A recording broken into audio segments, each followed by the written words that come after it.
بسم الله الرحمن الرحيم. حصن المسلم من أذكار الكتاب والسنة. بسم الله الرحمن الرحيم. والذاكرين الله كثيرا والذاكرات أعد الله لهم مغفرة وأجرا عظيما. وقال صلى الله عليه وسلم: مثل الذي يذكر ربه والذي لا يذكر ربه مثل الحي والميت. أعوذ بالله من الشيطان الرجيم. بسم الله الرحمن الرحيم. الحمد لله رب العالمين والعاقبة للمتقين ولا عدوان إلا على الظالمين، والصلاة والسلام على خير النبيين نبينا محمد صلى الله عليه وعلى آله وأصحابه أجمعين. إخوة الإيمان، السلام عليكم ورحمة الله وبركاته. أقبني فوالله وباوا adúpẹ́ lọ́dọ̀ Ọlọ́run, adúpẹ́ lọ́dọ̀ Ọlọ́run, a mà tún dúpẹ́ lọ́dọ̀ Ọlọ́run jàmá, ọba tí ó tún kádàrá tó ní kí a máa bẹ ta tún láǹfààní àti kalẹ̀ sójúlé iṣẹ́ wa Sunna TV Yorùbá ní gbogbo bí yóò tí a wà ní àgbáríjọ ayé. Yóò bá ń dúpẹ́ Ọlọ́run tún sẹ́mi mi kù, mọ̀dẹ̀bẹ́yìn náà dúpẹ́ pé ẹ tún láǹfààní àti máa wo Sunna TV Yorùbá, ẹ tún láǹfààní àti lè máa gbọ́. Ẹ jẹ́ a jọ pé alhamdulillah, alhamdulillah, alhamdulillahi rabbil alamin. Ẹ dákẹ́ ẹ wí ẹ̀ ń wọ́pọ̀ Ọlọ́run ò sẹ́yìn lórí ni, ó sẹ́yìn lórí ẹ̀ mọ́ ni, orí ni máa mí lókè máa mí lọ́lẹ̀ ni, oore ní ẹ lọ sọ́sibítù, ẹ lọ sí ilé ìwòsàn, ẹ lọ àwọn tó wó ń bẹ lọ́dọ̀ wọn ṣùgbọ́n kò sálàáfíà, wọ́n ń wáta ní òbùn àwọn ní àlàáfíà tí ó máa gbé owó lọ, kò ṣeéṣe. Ọlọ́run adúpẹ́ o, mo dúpẹ́ tèmi, mo mọ̀ pẹ́yìn náà máa dúpẹ́, ọpẹ́ ló yẹ̀rú ẹjẹ́ máa dúpẹ́, ká má yẹ láìmoore sọ́lọ́run jàmáà. Adúpẹ́ lọ́dọ̀ Ọlọ́run ló ń ṣe ńlá Muhammad fi kọ́ wa pé ń gbà bá sùn tá bá jí ká pé alhamdulillahi alladhi ahyana ba'dama amatana wa ilayhi nushur. Gbogbo wa láti mẹ́yún ni kọ́mọ́ sí mùsùlùmí kan tí ọmọ mọ́ o, torí gbogbo wà lẹ́ ń gbọ́. Adúpẹ́ lọ́dọ̀ Ọlọ́run ọba wo ni, ọba àṣọ, ọba àgbáńlá ayé, ọba èmi ni èmi ni èmi ni èmi ni èmi ni èmi ni tí ọ̀sẹ́lòmí tó lè wí bẹ́ẹ̀ tó tó Ọlọ́run náà. Ọba àríwárẹ́yìn, ọba tí ń bẹ ṣáájú bẹbẹ, ọba tí ń bẹ ń gbà bẹbẹ ń bẹ, ọba tó tún sọ fún wa pé òun náà lòun ó tún máa bẹ ń gbà bẹbẹ ò ní bẹ mọ́. Ọba kẹrin kése lọ́lọ́run jàmáà, kò nípìlẹ̀ kò níbi ọba dé, kò sópin fọba náà. Èmi rẹ̀ a níbi a ti bẹ̀rẹ̀, a níbi adé lọ́wọ́, a padà níbi tá a padà parí ẹ̀ sí tí ó sí àní àní ń bẹ̀. Ni mo fi máa ń sọ fún wa ní gbogbo ìgbà wípé ọjọ́ kan ń bọ̀ tá a sọ fáyé gbó dìgbà, má wálé ayé máyà, má sọ ìdá wà lọ, èmi lọ lẹ́tì máyé ọ̀ràn tí alkiyama mọ́. Àbí ọ̀ràn tí alkiyama mọ́, ọ̀fẹ́ làmìlaka nínú ayé, mọ́kọ́ lẹ́sàdó mọ́kọ́ sọ́tà, mo kọ́ sí Japan, mo ní ní Canada, mo ní l'Amẹ́ríkà, mo ní ní London, mo ní ní Washington, mo ní ní Lyon, mo ní ní Buji náà, mo ní ní Nigeria, mo ní lórílẹ̀-èdè Benin Republic. Gbogbo kọ́ntìrì láyé ló ní káàkiri, ǹjọ́ ọba fayé lẹ̀ ń bọ́ lọ fẹ́ sùn mbẹ́. Mo wálé ayé mẹ́yà, lóòótọ́ ni a gbọ́dọ̀ gbàgbé ìpín wa nínú ayé, ṣùgbọ́n àti lẹ́tì máyé ju àlìkìyàmà lọ. Alọ́ra wa máa yé agbàgbé ọ̀run, bẹ́ẹ̀ ni kìí ṣe ń tọ́ yẹ ká gbàgbé. lèmi fi máa ń gbé bímọ rántí ọjọ́ àyà ajá mi bí mo rántí ikú ẹ̀rù á bà mí wàláhì bí mo rántí ọjọ́ òun àyà á já mi wàláhì bí mo rántí ikú ẹ̀rù á bà mí lọ́jọ́ tí ó ké mi nìkan nínú sáré mi lọ́jọ́ tí ó ké mi nìkan nínú sáré mi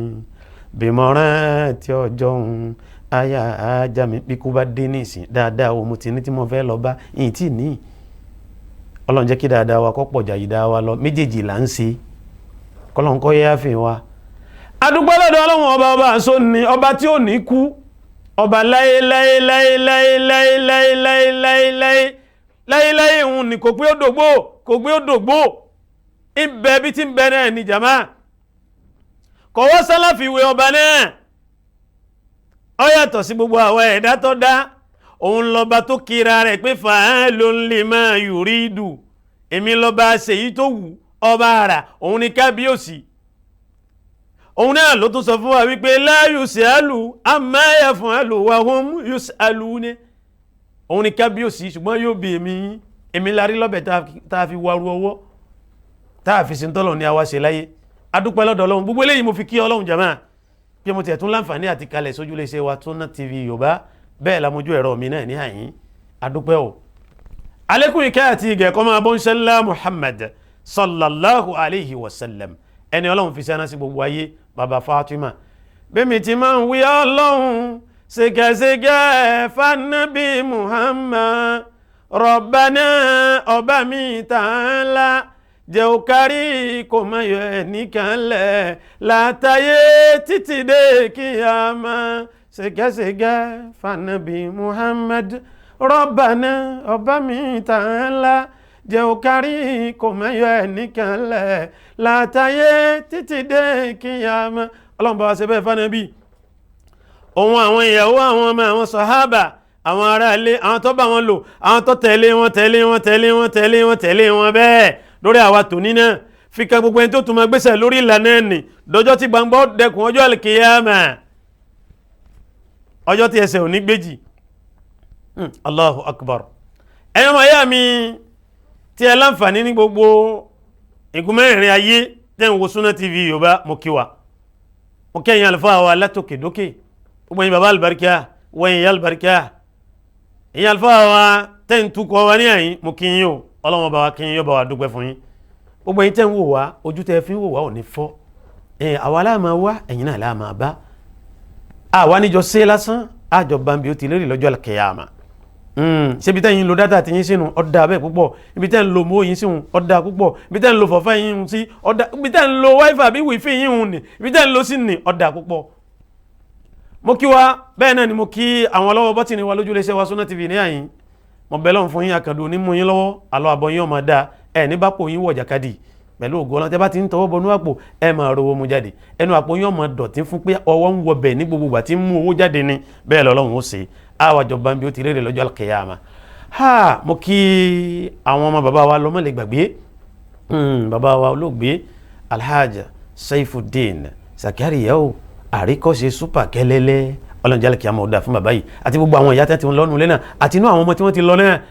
àwọn tó wá díṣẹ́ yìí mú akínyín ọlọ́run ní pín yín pa ẹsẹ́ gímé ti yín wọ́n ní wọ́n pé wọ́n ní kìnnìkan ẹ má wo bẹ́ẹ̀ ẹni à ń bá nájà láàdájú kọ náà lọ́lọ́run ẹ máa ṣe gàbá ẹ máa tẹ̀síwájú orí dáadáa lẹ́wà ọlọ́run ní yẹ yín sá kò ní yí bẹ́ẹ̀ kó lọ́wọ́ yín yóò tún bàbá kọ yín máa ṣe ìròyìn wa pọ̀ àti gbogbo àwa tí ń wù bẹ́ẹ̀ láti máa sponsor sí ọlọ́run báyìí ọlọ́run ní padà lẹ́yìn ẹnì kọ̀ọ̀kan wa naam adé sórí ètò wa al-adhkaru an-nabawiyya ìdánilẹ́kọ̀ọ́ látọ̀dọ̀ òjíṣẹ́ ńlá Muhammad sallallahu alayhi wa sallam ẹjá níra wa níran ìyẹn nìkan rárá wa létí ráńpẹ́ níjò ní mo sọ fún wa níbi adhkaru tá a máa ń ṣe kó tó di pé a bẹ̀rẹ̀ sí ní ka Fatiha lórí irun mo lémi ló dé ẹ̀yin ìmáàmù wa kí ló dé akẹ́fìn bẹ́ẹ̀ lọ́dọ̀ yín ọ̀pọ̀ yín yìí sóòkà kí ló dé ẹ wí fún wa bóyá wa ò mọ̀ ní nítorí àná Muhammad ló wí bẹ́ẹ̀ ó ní sallu kama ra'aytumuni usalli àná Muhammad ní ẹ kírun gẹ́lẹ́ bẹ́ẹ̀ tí rí mi ànábì bí mo ṣe ń kí kémi ọmọ abira mi kẹ́yìn náà ọmọ abira yín bẹ̀rún bẹ́ẹ̀ tí ń wò mí nì pé ṣé ti yín jọ tànábì ṣé tèmi náà jọ tànábì èsì náà ni pé à ń gbìyànjú pé kọjọ́ ṣùgbọ́n kì í tí ìjọ mo ń wí gbogbo wà lórí ètò yìí pé wọ́n ń pe kíní kan ní ìfarabalẹ̀ tumanina wàláhì awalára àrùn tiwa kò sí ń bẹ lára àrùn àná Muhammad ń bẹ lára àwọn sàhábà ń bẹ lára àwọn tó tẹ̀lé wọn ṣùgbọ́n àwọn àtòní wàràwòrò wá pọ̀ à ń kánjú pọ̀ lórí ìrun wàláhì tàláhì à ń kánjú pọ̀ lórí ìrun kọ́lá àwọn jàmáà míì tí ìmáàmù bá pẹ́ báyìí ọmọ ọgbà kó kírun tí ó kí fún wa jàre ká tún wọnú ayé lọ jàre adẹ́gbàgbé pé jọ́ kan bọ̀ tí kò kàwà lọ́wọ́ kò táà ní rínú ayé wọ̀lá mọ́ inú sàárè lápadà wọ̀ wàláhì alazim afẹ́ akọ̀ yóò rí bẹ́ẹ̀ o èyí ní í ṣe pé o mọ̀ pé ìkùyọ́ ti fẹ́ràn kújù mọ́ fara mọ́ gbà bẹ́ẹ̀ ṣe ohun tí ó kárí ni kò yọ ẹnìkan lẹ̀ ọ̀run dẹ̀ẹ̀dẹ̀ mọ́ kanjú gbogbo wa là ń bọ̀ ń bẹ́ẹ̀ ta ló máa sọ sáyé kò sí lam yakun fiha thubutu kò sẹ́nìkan tí ó ṣe gbére sínú ayé ìntí ń tán láyé àtàwádà ń bẹ̀ẹ́nú ẹ̀ lábàlẹ̀ àdìkárù lónìí kí n rán wa létí kékeré hùn subhanaka allahumma wa bihamdika wa tabaraka ismuka wa ta'ala jadduka wa la ilaha ghayruka nígbà náà lọ́wọ́ kan bismillahir rahmanir rahim alhamdulillahi rabbil alamin abẹ̀rẹ̀ sí ní ka fatiha làwíhùn ìdí mo fi sọ wípé akẹ́fì bẹ́ẹ̀ lọ́dọ̀ yìí ìmáàmù wa ni wípé níbi ìrun tẹ́ ń fi wá kí tẹ́ ń kéwú sókè nì Allahu akbaru ìmáàmù lásán ní sí Allahu akbaru lẹ́ẹ̀kan náà ìmáàmù bẹ̀rẹ̀ bismillahir rahmanir rahim alhamdulillahi rabbil alamin ṣe mọ̀ pé ẹ̀ka kọ́kọ́rọ́ ọ̀run bẹ̀yẹn mọ́ ẹ̀ka àlè yọ súnà nẹ́bí kó lára àrùn bàbá ti yọ kó ayé bánu ọmẹ́hẹ̀nu kọ́mọba wa mẹ́hẹ̀ kásì mọ̀ dájú pé tí wọ́n kọ́ yẹ̀wò nínú ẹrù wa níwájú ọlọ́run tàbí níwájú ọlọ́run lálùkìyámà ni mo fi máa ń lọ ọmọ máa ń bọ̀ mi ihe máa pàrà lórí ọ̀rọ̀ ọ̀run jàmáà tí wọ́n kọ́ yẹ̀wò tí wọ́n nà yẹbẹyẹbẹ nínú ẹrù wa lálùkìyámà irun ní tí irun bá ti lè dá wọ́n láǹfààní àti máa wo àwọn iṣẹ́ yòókù wáyé o ṣùgbọ́n bí irun bá ti láàyè tolú ẹ̀ bánu kọ́rọ̀ má bàa wá yíwọ́ lálùkìyámà ẹjá falẹ̀ márùn wákàtí márùn mọ́ bẹ̀ wá lórúkọ ọlọ́run ṣe ra àwọn ọ̀nà míì tá a máa ń ṣe lóde yẹn tó tó pé owó kan ń bọ̀ alájà kan náwó àbálájì kan náwó àbọ̀nọ̀rẹ́bù kan náwó àbí mínísítà kan náwó nì àbọ́kà kan náwó nì tí ìrún wa ń lọ mọ́ wa lára ní tí ọ̀dá là ń ṣe o tá a bá rẹ̀ ní wúyì fún wa o wàláhì tàláhì ní tí ọ̀dá là ń ṣe ẹ̀yin àfa wa mọ́ bẹ̀ yín lórúkọ ọlọ́run ẹjá wò kọ́ sí rere fún wa bẹ́ẹ̀ bá ń sòde tásìkò òun bá tó ẹ fún ní pósì àbí ṣé pósì náà ni àbí pósì lẹ́ ń pè ẹ dáa dúó ẹ lọ kírun bẹ́ẹ̀ bá ti kírun ẹ tún padà bẹ́ẹ̀ ẹ máa tẹ̀síwájú ṣùgbọ́n tí ń sọ pọ̀lọpọ̀ wa náà ni pé àwọn kan ń bẹ àti fojú sùn wọn pé àwọn eléyìí bá bọ́ wájú wa nísìnyí wọ́n tọrọ wọn ná owó dáadáa ní wọ́n bá ní a lọ kírun nísìnyí wọ́n lọ́nu tabarakallah kò ní iná tẹ́lẹ̀ náà ni wallahi alazim kò ní iná tẹ́lẹ̀ ni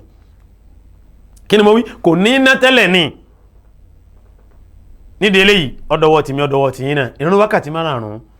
ẹ kọ́ wa bá a ti kírun ẹ fi mọ̀ wá ọ̀pọ̀ wa láì tí ìmọ̀rún kí ìbẹ̀ ní kánrin aláàjì ìbẹ̀ ní kánrin aláàjà wàláhì alazim tí ìrun kíkí wọn èyí tí ìmọ̀ ńgbà tẹ́yàn ń kírun tí ọmọ fatiha ẹ̀dàkùn kí ni fi ń kírun gbà náà ìmọ̀ nígbà èèyàn ń kírun tí ọmọ fatiha kí ni fi ń kírun gbà náà ọmọ ìyá mi nínú ẹ̀sìn Islam fatiha rẹ̀ ànábì Muhammad ní ẹni ọ̀ka fatiha kò nínú bó láti ṣe ọwọ́ wò láfi jẹ́ jama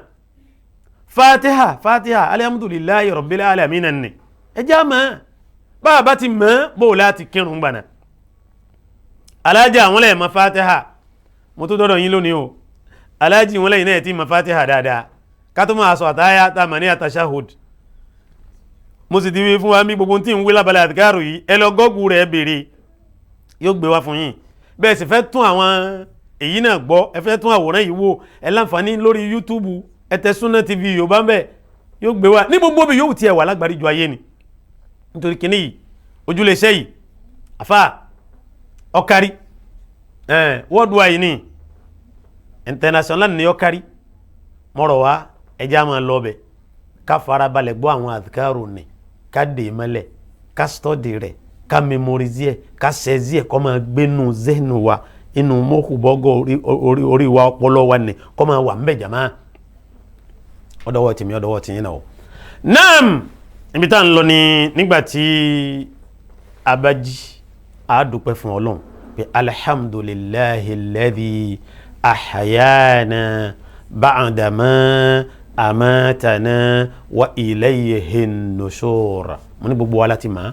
èyí tó tukun náà ni alhamdulillahi alladhi anfani fi jasadi wa radda alayya ruhi wa adhina li bi dhikrihi. sẹ́ẹ̀tì máa ẹ̀jẹ̀ tó wílẹ̀ kan sí nínú adhkar nígbà abájí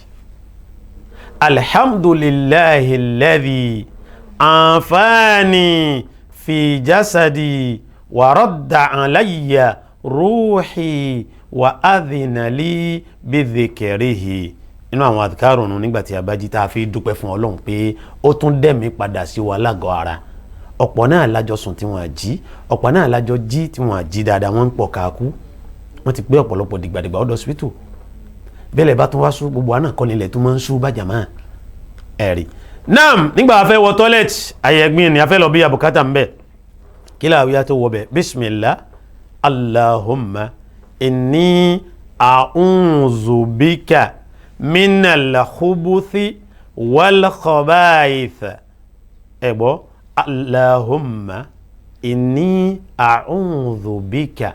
minal khubuthi wal khaba'ith. nta winu nígbàtí a bá fẹ́ wọ ká ẹ̀yin ní Faransé ńgbà wọ́n bá kọ khubusi àti khaba'ith tí wọ́n lo ká aṣì fún yín ẹ má sọ ká o àwọn ìyá mi kan lórílẹ̀-èdè Nàìjíríà wọ́n fẹ́ pé Khadija wọ́n ní Kadija kọ́ ní jẹ́ Khadija ni kí ẹ lè kàwọ̀ fún ní wọ́n ṣe fi ká yẹn síbẹ̀ ká pẹ̀lú aṣì ni ká lè pè ní Khadija nítorí pé tá a bá fẹ́ kọ Halima aṣì ni wọ́n lò ni wọ́n fi bẹ̀rẹ̀ Halima. Khadija ní ìsìn wọ́n lò ká aṣì ẹ̀yìn tẹ́ kàwé kí àti èsì wọn ni ń fi jẹ́ sí pé kẹ́ẹ̀ka wọ̀ fún pé Khadija ẹ̀wọ̀n ni khubusi ha yẹn ní ọmọ lórí ha tó ní nùkútọ̀ lórí ni minal khubuthi wal khaba'ith ọ̀hún nìyẹn. kí n wílẹ̀ kan sí bismillah ńgbà afẹ́ wọ tọ́lẹ̀tì ẹ̀fẹ́ lọ gbọ́nsẹ̀ ní ẹ̀fẹ́ lọ sí fún sáré bí àṣà bàbá wa ní ẹ̀fẹ́ lọ bí yàbùkátà kan bẹ̀hún ẹ wọ bẹ̀hún kẹ́ tó wọlé gbólóhùn ní bismillah allahumma inni a'udhu bika minal khubuthi wal khaba'ith. ntawinu fi wọ tọ́lẹ̀tì tí a bá bí àbùkátà bù ṣe tán bẹ̀hún a ó jáde ń bẹ̀ lẹ́ni tí ó wí gbólóhùn gòfòránàkà láwí nígbà jáde kó ní tọ́lẹ̀tì ní gòfòránàkà láwí. ọmọ ìyá mi nínú ẹ̀sìn Islam látọ̀dọ̀ Ànábì Muhammad ni o kìí ṣe látọ̀dọ̀ tèmítánì kù yẹ tí ọmọ mú wa Ànábì Muhammad tọ́lọ́run fi sẹ́ran ni ọlọ́mọba wa sàlékún ìkẹ́ àti ìgẹ̀ ànábì. naam wàyí ò nígbà tí a fẹ́ múra àbí tá ń múra lọ́wọ́ tá a fẹ́ wọṣọ àbí tá ń wọṣọ kí la wí nínú adhkar látọ̀dọ̀ Ànábì Muhammad sallallahu alayhi wa sallam ṣé gbàgbé ẹ sáà ti wọṣọ lónìí àbí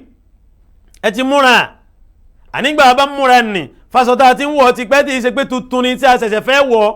fún ìgbà àkọ́kọ́ eyín ní yàtọ̀ ìmú eyín náà wá kí n tó sọ̀kalẹ̀ pẹ̀lú yọ̀ǹda Ọlọ́run. ṣùgbọ́n ìta tí ń wọ̀ ti pẹ́ nì ẹ̀mẹ́gbà pípọ̀ òun náà tuntun ni tẹ́lẹ̀ ń jásí pé èyí tí mo fẹ́ mú wá ní fún tuntun nì náà ó ti wà fún èyí tó ti di níta tí ń wọ̀ gbogbo wa nì náà ó ti kọ́kọ́ gba ó ti láǹfààní eyín nì náà kó tó máa wá gba èyí tí mo fẹ́ wí.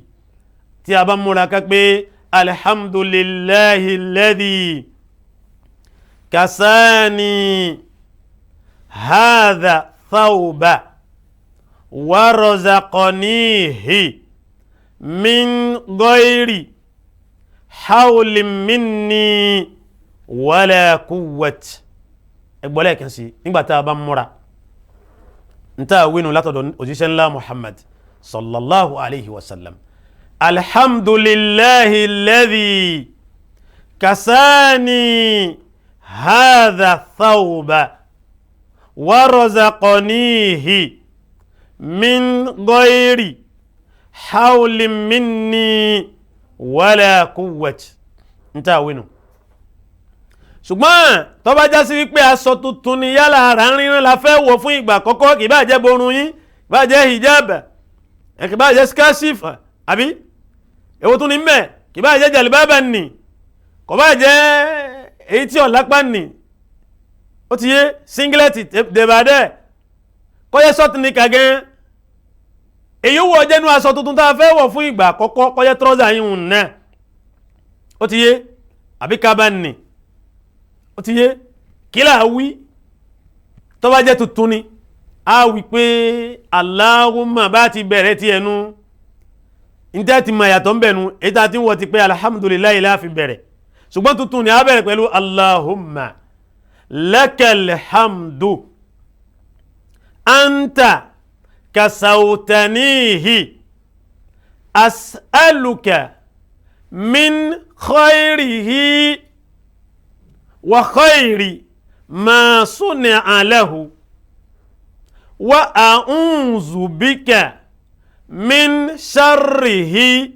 wa sharri ma suni'a lahu. Ìtumọ̀ gbogbo tí mo wí ni wípé a dúpẹ́ fún Ọlọ́run, a kí Ọlọ́run ọba tó bò wá láṣìírí, tó rọ̀ wá lọ́rọ̀, tó ṣe àrísìkí ríra aṣọ náà fún wa ní ìrọ̀rùn. Àwa tọrọ lọ́dọ̀ Ọlọ́run oore tí ń bẹ lára aṣọ náà àtòore tí wọ́n hun mọ́ bí wọ́n ti hun tí wọ́n ti ṣiṣẹ́ kó máa jẹ́ tiwa. Àwa wá ìṣọ́ lọ́dọ̀ Ọlọ́run níbi aburú tí ń bẹ lára aṣọ náà àti aburú tí wọ́n hun mọ́ bí wọ́n ti hun tí wọ́n ti ṣètò rẹ̀ jáde nì kó máa jẹ́ tiwa kó máa mọ̀ ẹ máa kíyèsí tá a bá múra tá a bá ń wọṣọ ẹ wọṣọ mi ń jọ mi wàláhì ara yín ọmọ gbóná wàláhì alazim mo lákìísí bẹ́ẹ̀ ẹ wọṣọ mi ń gbà mí ara yín ọmọ gbóná ẹ wọṣọ mi ń gbà mí ẹ sì máa ní fatigue lára ẹ máa ní àárẹ̀ pé ó ń rẹ̀ yín ara yín dẹ̀ mókun dáadáa ń gbà ẹ wọ káàtẹ bomi sára tẹ yẹn kankan tẹ wọ ẹ tẹ ṣe gbẹ tẹ jáde ẹ wá múra níṣẹ́ ẹ wá ń san tí pé ó sì ń rẹ̀ ọ̀hún díẹ̀ o ibo lẹ fa àwọn àdìgárò yìí sí wàláhì alazim ọlọ́run bá sàlékún kí àti igi ànábì àwọn àdìgárò ni wọ́n ń ṣiṣẹ́ wọn wúlò púpọ̀ ìwúlò wọn àǹfààní tí ń bẹ́ẹ̀ wọn ò lè kà. So aṣọ tuntun nu Allahumma lakal hamdu anta kasautanihi as'aluka min khayrihi wa khayri ma suni'a lahu wa a'udhu bika min sharrihi wa sharri ma suni'a lahu. Fún aṣọ tuntun nù lẹ́yìn yìí tá ti wí ẹ̀kan tó tí ó gbà náà nù gbogbo wa yóò tá bá fẹ́ máa wọ́ alhamdulillah alladhi kasani hadha thawba wa razaqanihi min ghayri hawlin minni wala quwwati ntókù tá máa wí nù mo ti wí ngbà mọ́ ń wọ eléyìí náà bẹ́ẹ̀ ni kí n tó máa bọ́ sórí ètò tẹ̀fín láǹfààní àti máa wò mí ni èmi náà ti wí látọ̀dọ̀ àná Muhammad sallallahu alayhi wa sallam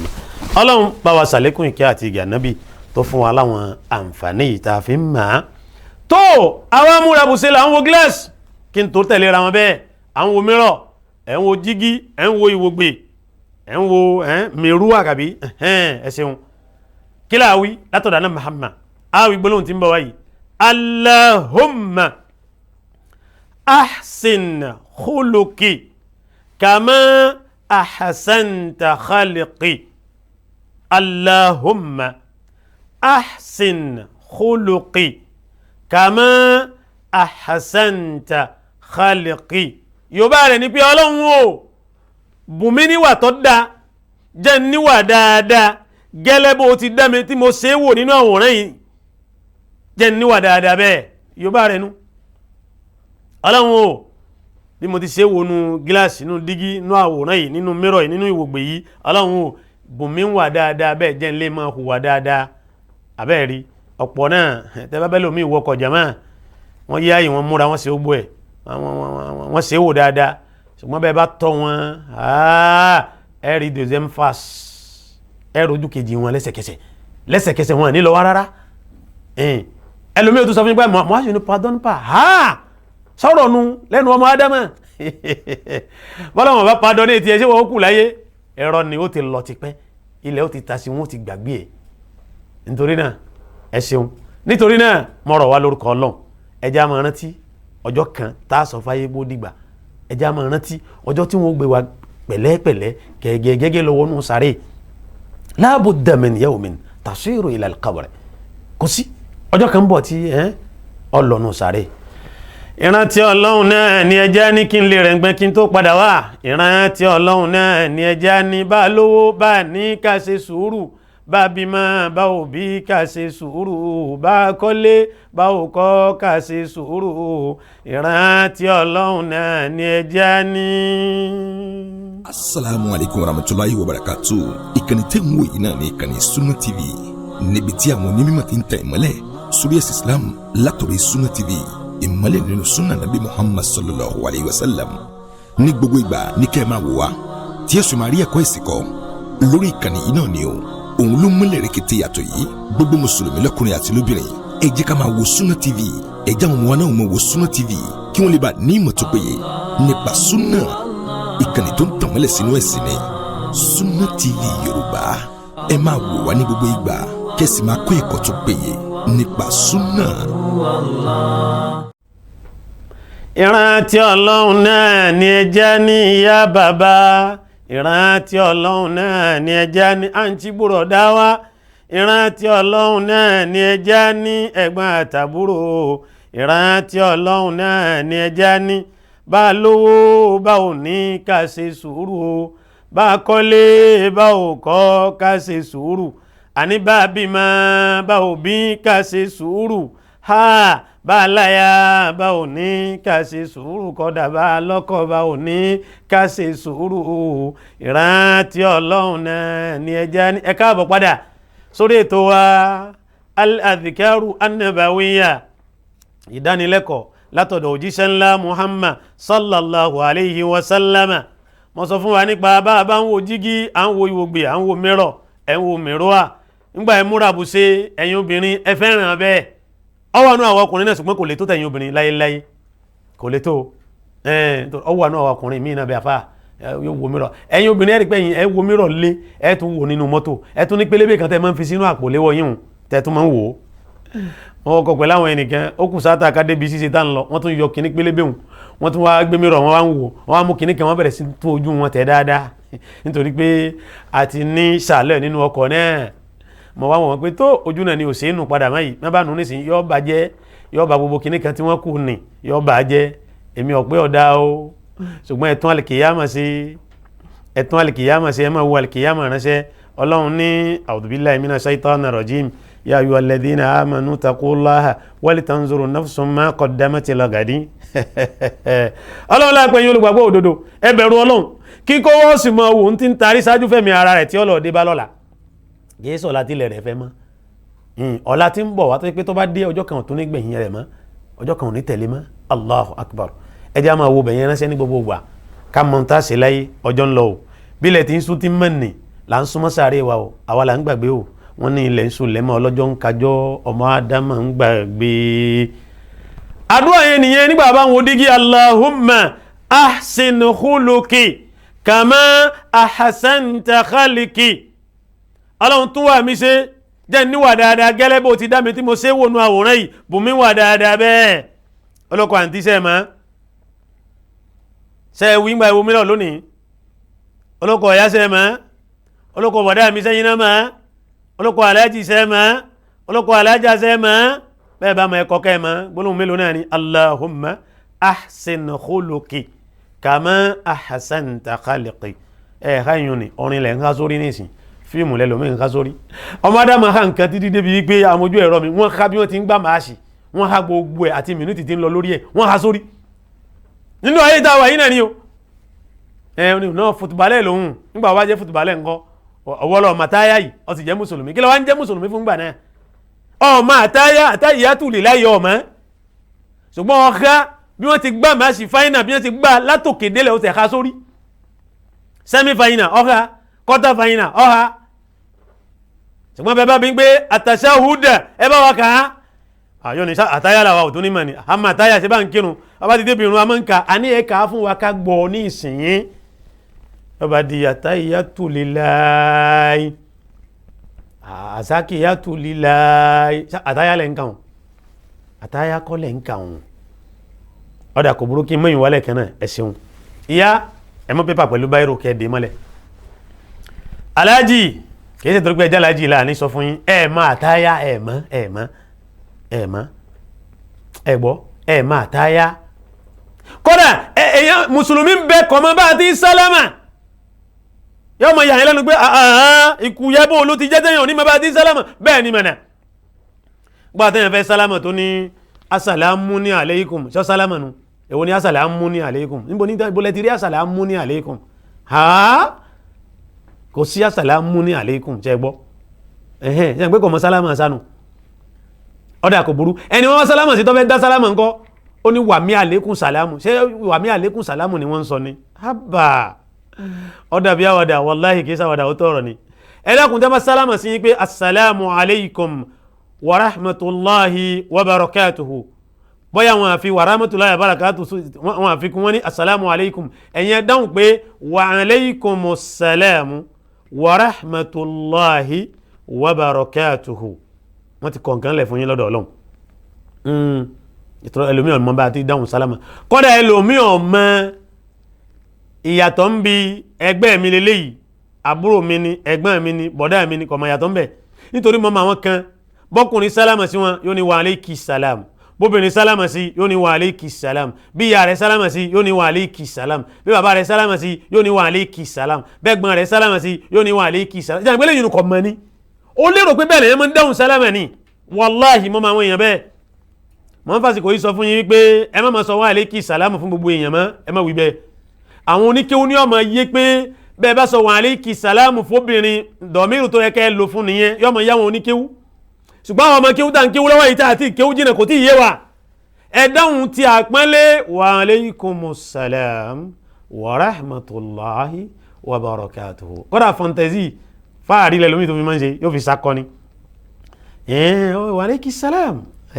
ma se yun ni jari ani wa alaykumus salam wa rahmatulahi wa barakatuhu ayabẹ́lẹ̀ yun ni mo yà ń bẹ̀ ni naam àdúrà tá a máa ń ṣe nígbà bá ń wo dígí ibi mo ti lọ lórí ètò nìyẹn allahumma ahsin khuluqi kama ahsanta khalqi bí mo ti ń wí náà nìkan wá sí mi lẹ́mìílẹ̀ kan náà kí lè yún ni nígbà bá dé lu àjòjì tá ń lọ in tó kó bá pọ̀lọpọ̀ tí wọ́n pẹ́ lájò nìyẹn o in tó ṣe kí ni tó kó bá pọ̀lọpọ̀ tí wọ́n pẹ́ lájò nìyẹn o oh allahu akbar jama adhkaru yìí ẹjẹ́ a máa ṣe o kọ́dà bá a bá rí Mẹ́kà tó yẹ pé abọ́lẹ̀ Mádínà bá ti ń bọ́lẹ̀ gbà lẹ́kẹ̀ẹ́ náà àákà kọ́dà kọjá Jẹ́dà láti bọ́lẹ̀ bá ti bọ́lẹ̀ lẹ́kẹ̀ẹ́ náà àákà kọ́dà kí wọ́n kó akó Mẹ́kà tafẹ́ lọ bẹ̀rẹ̀ ṣe ájì tá ń lọ Mínà bàbá tí ń dé Mínà lẹ́kẹ̀ẹ́ náà àtúnkà bẹ́ẹ̀ ni èyí tá a máa ń wí ńgbà bá ṣẹ̀ṣìkálì lójú ọ̀nà èyí ni ọ̀tọ̀ ẹ̀ ń rè lú kan ọkọ̀ yín wáyà lú kan láti kó àwọn èèyàn yálà bàálù ni àbẹ́yíwọ̀ jẹ́nu nǹkan tá a fi ń rìnrìn àjò ni kìí ṣèlú tẹ́ ń lọ ni bọ́bá ti débẹ̀ ẹ wí gbólóhùn yìí pé a'udhu bi kalimati llahi tammati min sharri ma khalaqa ẹ wí bẹ́ẹ̀ kí n tó wí ẹ ṣeun nígbà ẹ bá ṣẹ̀ṣìká lórí ìrìn àjò lójú ọ̀nà kìí ṣèlú tẹ́ ń lọ nìyẹn bóyá nígbà míì à ń rí mọ́kàngbà kan plane tó gbé wa ó ṣẹ̀ṣìká ní Cameroon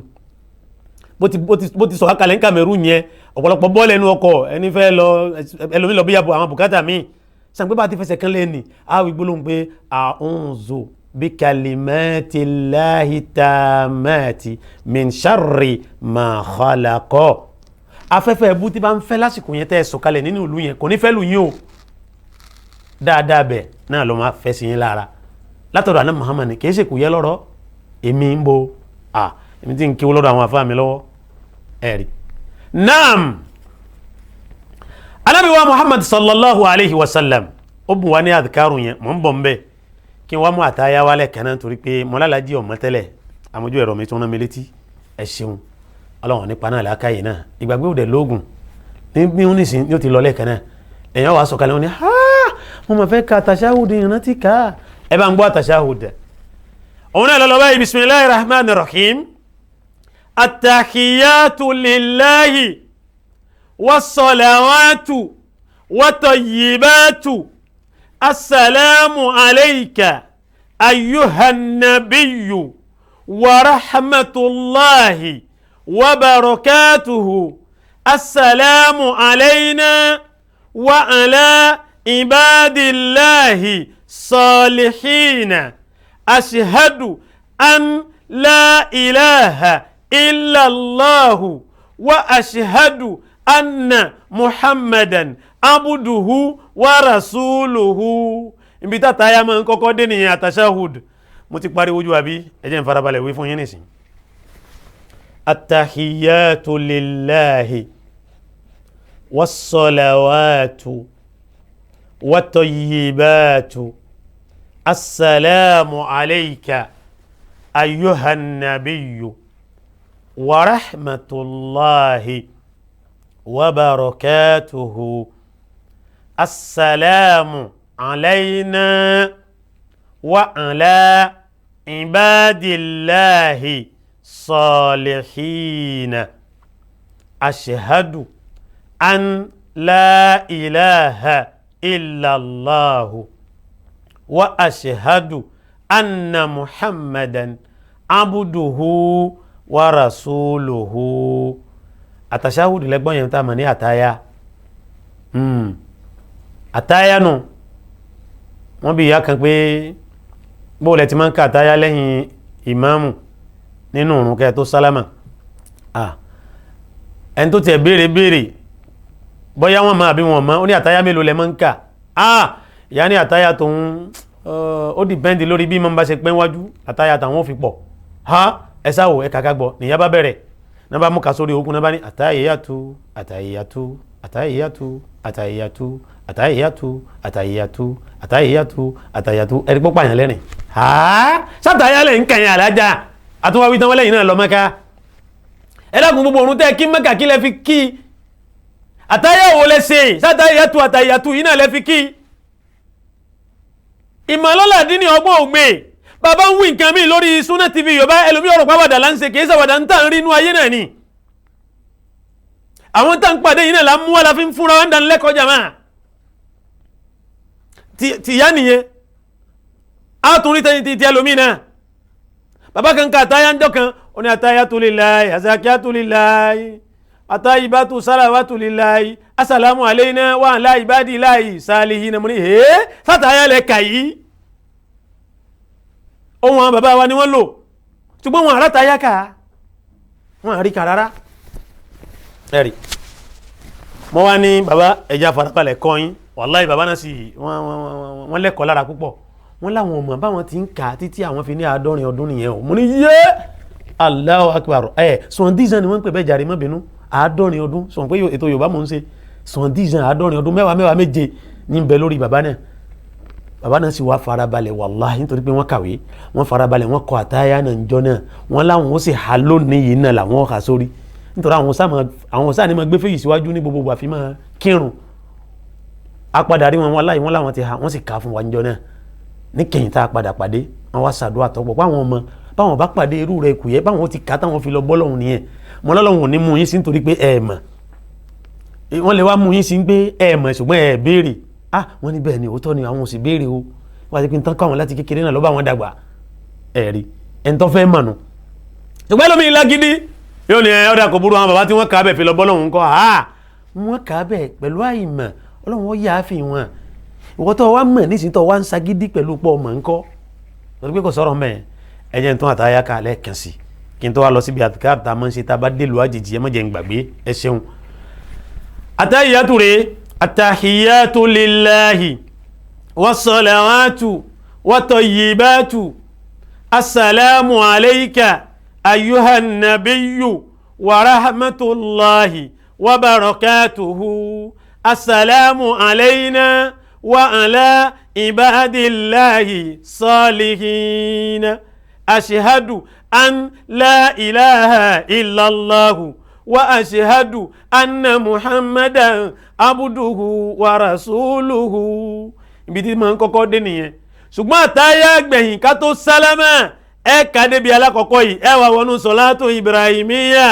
èyí tó lọ báyìí. allahumma salli ala muhammadi wa ala ali muhammadi kama sallaita ala ibrahima wa ala ali ibrahima wa barik ala muhammadin wa ala ali muhammadin kama barakta ala ibrahima وعلى آل إبراهيم في العالمين إنك حميد مجيد. ọ̀nà kanu ọ̀nà míì tún bẹ tó oríṣi méjì mẹ́ta ṣùgbọ́n kí n mú kàn wá fi kún. Allahumma salli ala Muhammadi wa ala ali Muhammadi kama sallaita ala Ibrahima wa ala ali Ibrahima innaka hamidun majid. Allahumma barik على محمد وعلى آل محمد كما باركت على إبراهيم وعلى آل إبراهيم إنك حميد مجيد. èyí tó bá wù yín nínú méjèèjì tá a bá tún wá pàdé màá tún mú kan fi kún àbí kí n tún móríṣi méjì míì wá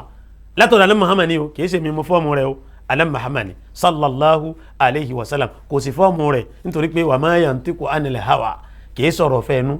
in huwa illa wahyun yuha ntọ́lọ́mbà ni owó ni ma ń wí sallallahu alayhi wa sallam ọlọ́mbà sàlékún ìkẹ́ àti ìgbà nábì. káwá lọ níbi àdìkárù tá a máa ń ṣe tá a bá délu àjòjì ńgbà ẹ̀fọ́ ayájẹ́ tẹ́ délu tẹ́ ń lọ nì. èyí wù nù ló láyé tẹ́ ẹ bá ti bọ́ọ̀lẹ̀ nínú lónìí ẹ ṣàdúrà yìí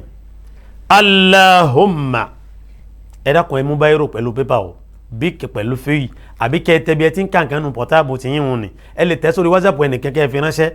kẹ́ ẹ ká kẹ́ ẹ dé mọ́lẹ̀ gbàbẹ̀ ó ti yé tọ́. Allahumma rabba samawati sab'i wa ma azlalna wa rabbal ardina sab'i وما أكللنا ورب الشياطين وما أضللنا ورب الرياح وما ذرينا أسألك خير هذه القرية وخير أهلها وخير ما فيها وأعوذ بك من شرها وشر أهلها وشر ما فيها. àdúrà tá a máa ń ṣe ń gbà bá dé lu àjòjì nu ẹ̀dẹ́ mọ́lẹ̀ ní tùmọ̀ wálẹ̀ kan sí. ẹ̀yàn fi tọrọ oore tí ń bẹ nù lù náà kọ́ máa jẹ́ tolú ẹ̀ àtòrè tí ń bẹ lọ́wọ́ àwọn aráàlú náà àtòrè tó sodoro sínú ìlú náà ó ti yé ẹ rí i pé khair yẹn lẹ́ẹ̀mẹ́ta ló dún bẹ́ẹ̀ tí n bá padà síbẹ̀ nísìnyí ẹ máa fọkàn bá mi ká lọ ẹ gbọ́n bẹ́ẹ̀ ẹ wá rí i pé aburú náà òun náà dún lẹ́ẹ̀mẹ́ta sallallahu alayhi wa sallam ọlọ́run ṣèkẹ́ṣèkẹ́ fanabi Muhammad Rabbana ọba mi ta'ala jẹ́ ó kárí kò mọ ẹnìkan lẹ̀ látàyé títí dé kíyámà. ọlọ́run bá ṣe bẹ́ẹ̀ bá nàbí tọ́jú àrírú àwọn àǹfààní yìí. àdúrà òun lẹ́ẹ̀kan sí nígbà bá dé lu àjòjì tá ń lọ yálà iṣẹ́ gbẹ̀yìn rè lú yẹn ni lẹ́fẹ́ máa lọ ṣiṣẹ́ ń bẹ̀ kọ́lá kẹ́ ẹ lọ fún bóyá fọ̀màsíwọ̀n kan lẹ́ lọ oṣù kan oṣù méjì lẹ́fẹ́ lò mẹ́ta kọ́dà ọ̀sẹ̀ kan lẹ́fẹ́ lò ń bẹ̀ bẹ́ẹ̀ bá ti bọ́ọ̀lẹ̀ ń bẹ̀ ṣàdúrà nì ọwọ́ kéré pátákì ọjọ́ mẹ́ta lẹ́fẹ́ lò ń bẹ̀ ìlú àjòjì ní ibẹ̀ kọ́lẹ̀ ń gbé bẹ́ẹ̀ bá ti bọ́ọ̀lẹ̀ ń bẹ̀ ẹ ṣàdúrà yìí ẹ̀yin náà ẹ kálẹ̀ ẹ fi ránṣẹ́ sáwọn ọmọ yín tí ń bẹ lájò nì wọn ní pẹ́ lájò mọ́ oore náà yóò tètè máa tó wọn lọ́wọ́ tá a bá ti nígbàgbọ́ nú ọ̀kan ṣoṣo Ọlọ́run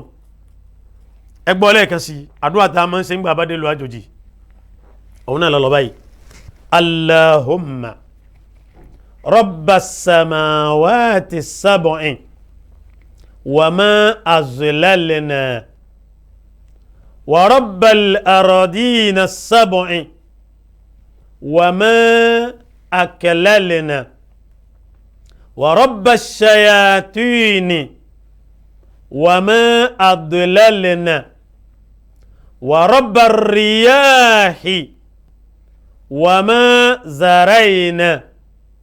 as'aluka khayra hadhihi al-qaryati wa khayra ahliha wa khayra ma fiha wa a'udhu bika min sharriha wa sharri ahliha wa sharri ma fiha. àdúrà òun nù wọn mọ̀ pé ẹ ti dè mọ́lẹ̀ ẹ ṣeun aburú inú ìlú nì kò ní jẹ́ tiyín rere bẹ̀ ló máa jẹ́ tèmi yín ọlá ìpín méjì ọba mi. ọmọ ìyá mi nínú ẹ̀sìn Islam nígbà tí a bá fẹ́ jáde ńlé fún tí mò ń tó bọ̀ tẹ́lẹ̀ nígbà a bá fẹ́ jáde ńlé sẹ́wọ̀n pé mo bá débi pé awo dígí awo mìíràn wáyé a fẹ́ jáde ńlé kíláwì bisimilahi tawakalitu alalahi wàlá hawla wàlá kúwàtà illa billah ìntà wífi jáde ńlé nu ìjáde wa ní jáde lé kú lọ́wọ́ o a ní jáde lé àrùn lọ́wọ́ ogun ìkáwọ́lérí fẹsẹ̀jẹlẹ̀ ò ní jẹ́ ti ẹnìkọ̀ọ̀kan wa aburú ní ojúmọ́ ní àní pínbẹ̀ rèébẹ̀ lọ́wọ́ ó sì ń ti kó wa abagun kan gun wa kájọkó pẹ̀lú orúkọ ọlọ́run tí a mọ̀ ní bismillah kéèyàn ló máa lọ bẹ́ẹ̀. ọmọ ìyá mi nínú ẹ̀sìn Islam nígbà bá ń wo dúkìá wa tí inú wa ń dùn yálà ilé tá a kọ́ ni ọkọ̀ tá a rà ní masínì tá a rà ní àbí ẹ jáde lẹ́gba ibi tí lẹ́yìn tẹ́ ra níwà lẹ́ ń wo ránṣẹ́ yálà ẹ wà lórí ọ̀kadà bẹ́ẹ̀ wà nú mọ́tò tẹ́ ń wo ilẹ̀ náà ránṣẹ́ ẹ wà nú ọkọ̀ tẹ́ ń lọ ẹ wo bẹ́ẹ̀ tí ń wo ni ẹ wí gbólóhùn mẹ́ta yìí pé masha Allahu la quwwata illa billah kò jù bẹ́ẹ̀ náà lọ masha Allahu la quwwata illa billah. tẹ́ ẹ bá fẹ́ gbé ọmọ yín ìyá àkọ́kọ́ dáàdì ẹ̀yin náà fẹ́ gbé ọmọ yín àbí grandpa grandma pépé mèmé ẹ fẹ́ gbé ọmọ ọmọ yín tí ń bẹ lọ́dọ̀ yín wùn ni ẹ wí gbólóhùn ni masha Allahu la quwwata illa billah masha Allahu la quwwata illa billah. gbogbo tá a bá wò láwò dùnnú ká máa wí gbólóhùn ní sí aburú òní sí nkẹ́ náà bí ti wù ọmọ pẹ̀lú yọ̀ǹda Ọlọ́run. wáyé onígbà tí a bá wọ inú ọjà yálà ọjà ńlá ni àbí ọjà kéréje gbogbo bí wọ́n ti ń sọ̀rọ̀ ajé ni kò bá jẹ́ supermarketing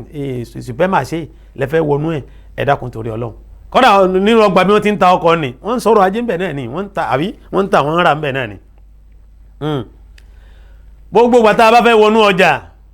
ẹ̀rí gbólóhùn yìí la ilaha illallahu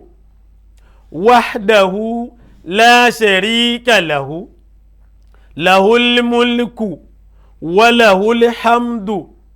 yuhyi wa yumitu wa huwa hayyun la yamutu biyadihil khairu wa huwa ala kulli shay'in qadir. alájà tẹ́ ń lọ́jà lójoojúmọ́ sẹ́ẹ̀mọ́ aláàjì sẹ́ẹ̀mọ́ bọ̀dá mi sẹ́ẹ̀mọ́ àǹtí mi sẹ́ẹ̀mọ́ ìwọ náà mọ sọ́ọ̀mọ́ ẹ̀mọ́ ẹ̀gbọ́ dáadáa la ilaha illallahu wahdahu la sharika lahu lahul mulku wa lahul hamdu yuhyi wa yumitu wa huwa hayyun la yamutu biyadihil khairu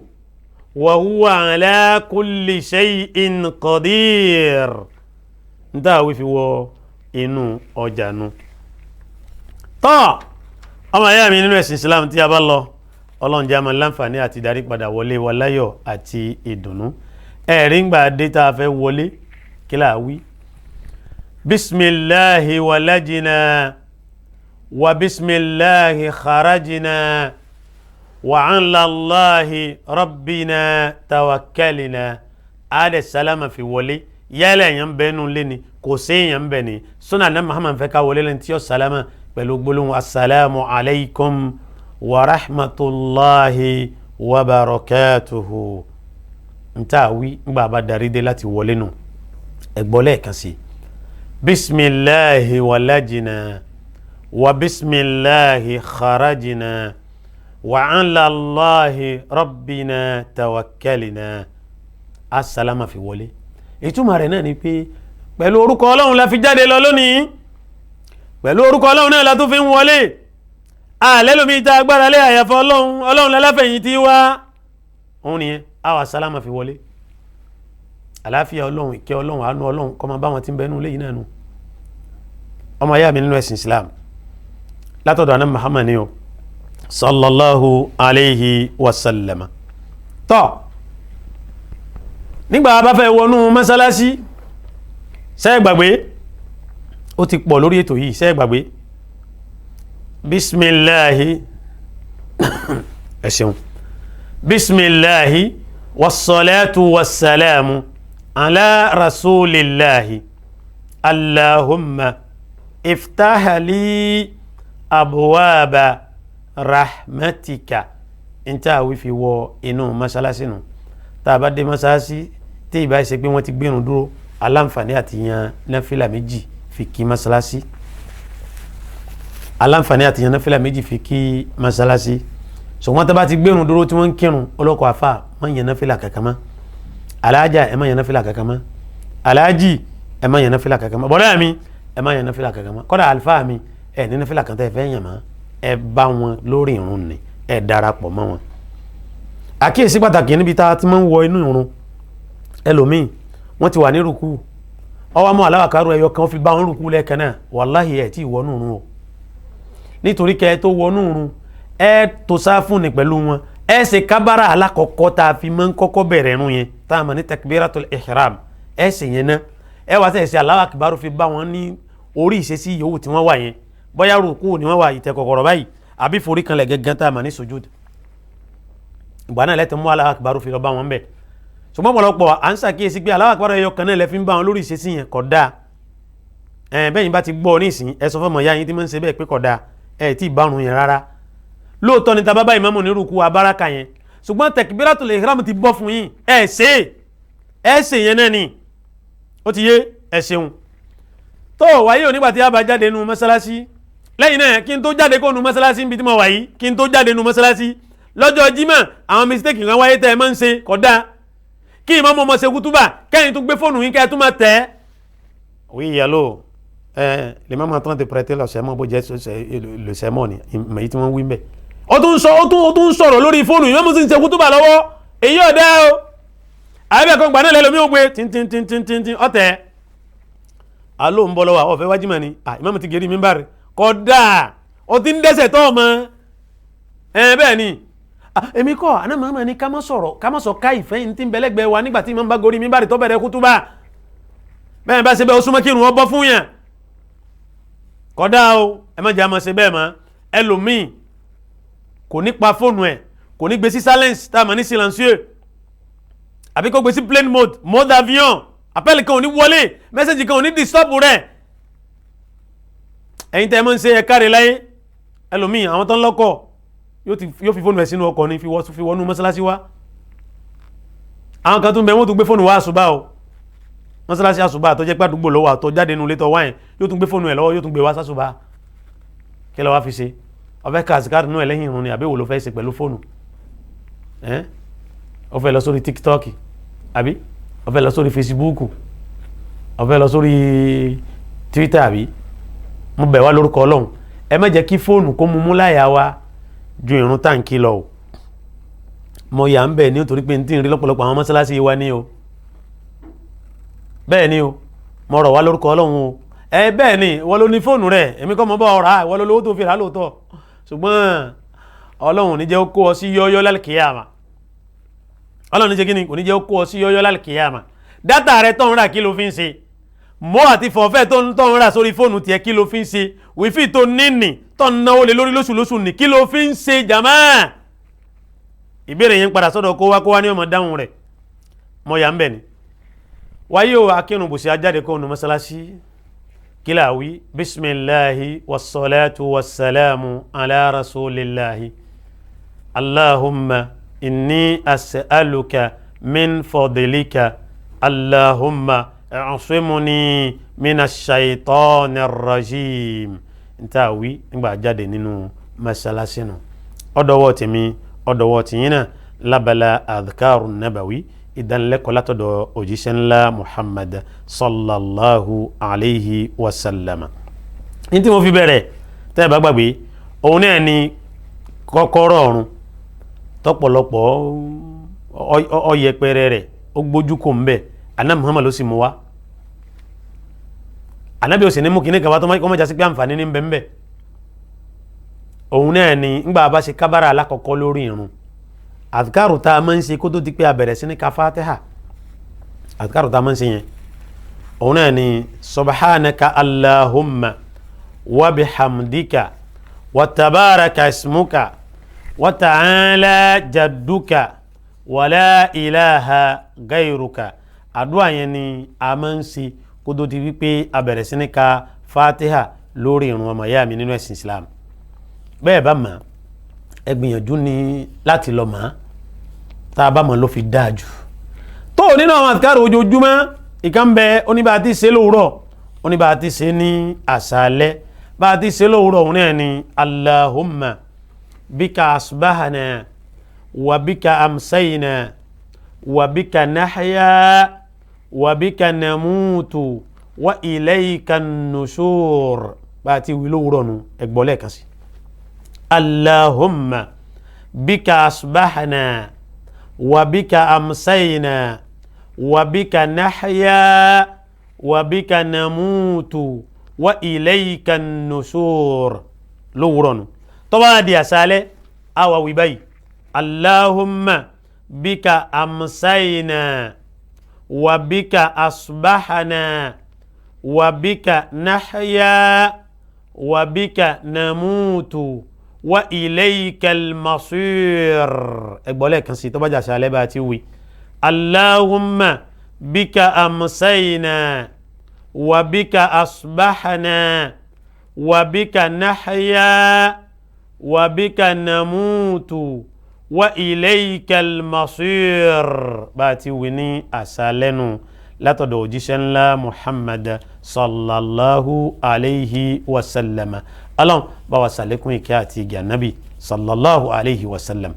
tó nínú àwọn àdìkárò ojoojúmọ́ ìkan tún rẹ̀ o Allahumma ma asbaha bi min ni'matin aw bi ahadin min khalikika faminka wahdaka la sharika laka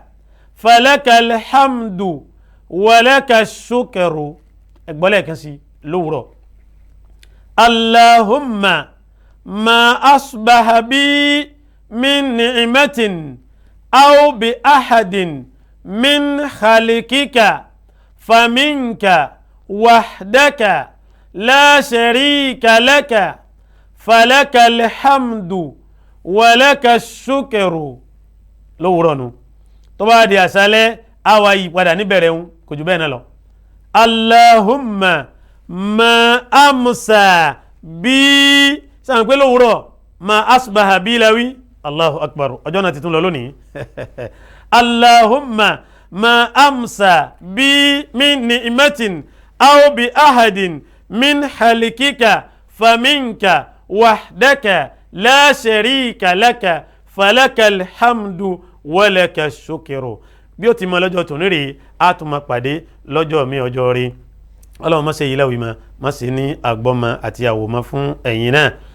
Allahumma rabbana dhalabna anfusana wa in lam taghfir lana wa tarhamna lanakunanna minal khasirin rabbana la tu'akhizna in nasina aw akhta'na ربنا ولا تحمل علينا إسرا كما عملته على الذين من قبلنا ربنا ولا تحملنا ما لا طاقة لنا به واعف عنا واغفر لنا وارحمنا أنت مولانا فانصرنا على القوم الكافرين اللهم إنا نسألك الهدى والتقى والعفاف والغنى سبحانك اللهم وبحمدك نشهد أن لا إله إلا أنت نستغفرك ونتوب إليك والسلام عليكم ورحمة الله وبركاته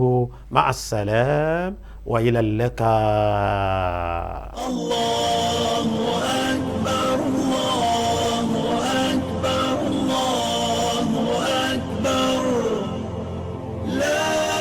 إله إلا الله الله أكبر الله أكبر ولله